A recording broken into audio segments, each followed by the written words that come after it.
Ça vous est déjà arrivé de regarder quelqu'un et de vous demander si cette personne n'avait pas déjà tué quelqu'un d'autre? Eh ben, la personne dont on va parler aujourd'hui, on l'a déjà tué 8. En plus de ça, il a gagné un jeu télé. Bienvenue sur Paint the Sound Black. On se retrouve pour une nouvelle THS. Aujourd'hui, on va parler de Rodney Alcala, alias le Dating Game Killer. Alias le mec qui a réussi à trouver le moyen d'être tueur en série, photographe raté et star de la télé. Bon, on aura tout vu.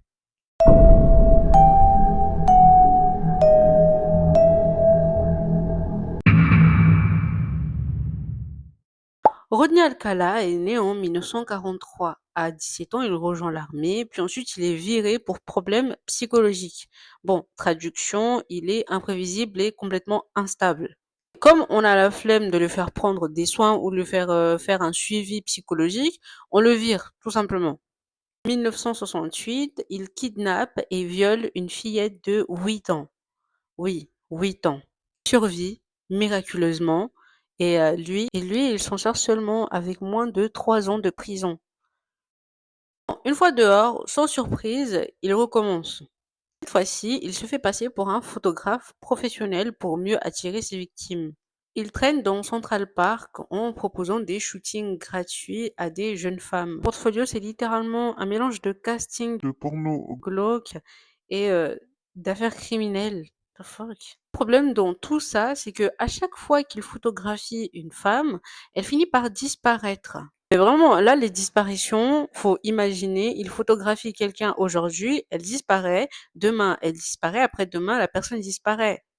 C'est du grand n'importe quoi. Il essaie même pas de se rendre un peu crédible. Malheureusement, à l'époque, il n'y a pas d'ADN, pas d'internet, pas de fichage centralisé. Les flics de New York ne communiquent même pas avec ceux de LA, donc bon, imaginez un peu l'ambiance.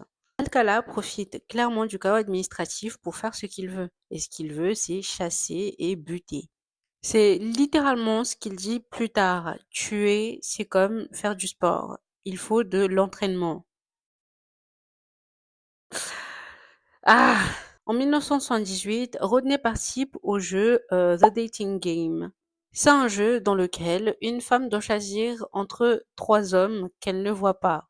Clairement, concrètement, c'est ça. Rodney se présente comme étant un photographe amateur de femmes très belles. Sa manière de parler intrigue, il est assez flippant. Et il fait rire l'audience et malheureusement, il gagne. Candidate, Cheryl Bradshaw annule le rendez-vous le lendemain et dit qu'elle a eu un mauvais pressentiment. Un très très mauvais pressentiment.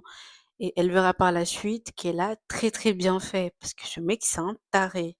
Pendant que les gens applaudissent à la télé, Rodney est déjà en train de tuer. Il enlève Robin Samso, une jeune fille de 13 ans qui se rendait à ce moment-là à son cours de ballet. Malheureusement, son corps est retrouvé décomposé 12 jours plus tard. Et on en parle parce que c'est le meurtre qui va le faire tomber, mais malheureusement pas tout de suite. Petit détail dérangeant, après l'émission, il tue encore 2 jeunes femmes.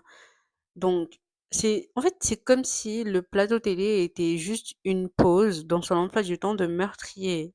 Rodney finit par être arrêté en 1979 et s'ensuivent une multitude de procès annulés suite à de nombreuses erreurs de procédure. C'est limite un sketch. Il est condamné 2 fois, mais à chaque fois la peine est annulée. Finalement, en 2010, oui, littéralement 42 ans plus tard, après son premier meurtre reconnu, il sera condamné à vie. Non, pardon, il est condamné à mort pour 5 meurtres. Là, on a seulement reconnu 5 meurtres. Quand la police fouille ses affaires, elle découvre plus de 1000 photos. Femmes, enfants, adolescents, tout y est. Dans les 1000, il y a au moins 100 visages non identifiés et d'autres sont juste portés disparus. Et là, le clou du spectacle, personne ne le voit venir. Le mec il se ramène à son propre procès pour jouer son propre avocat et se pose des questions lui-même et se répond à la troisième personne. On va éviter l'interprétation. Moi, oh, putain, ah. Finalement, il finit par mourir de cause naturelle en 2021 en prison. Il avait plus de 75 ans et à ce jour, on pense qu'il aurait pu tuer entre 50 et 130 personnes. Voilà, c'était une histoire assez courte mais assez folle. Si vous avez aimé cette histoire, n'hésitez pas à vous abonner, quoique je suis pas sûre qu'on pourrait aimer ce genre d'histoire. J'espère que vous avez passé un bon moment et on se dit à la prochaine pour une prochaine THS.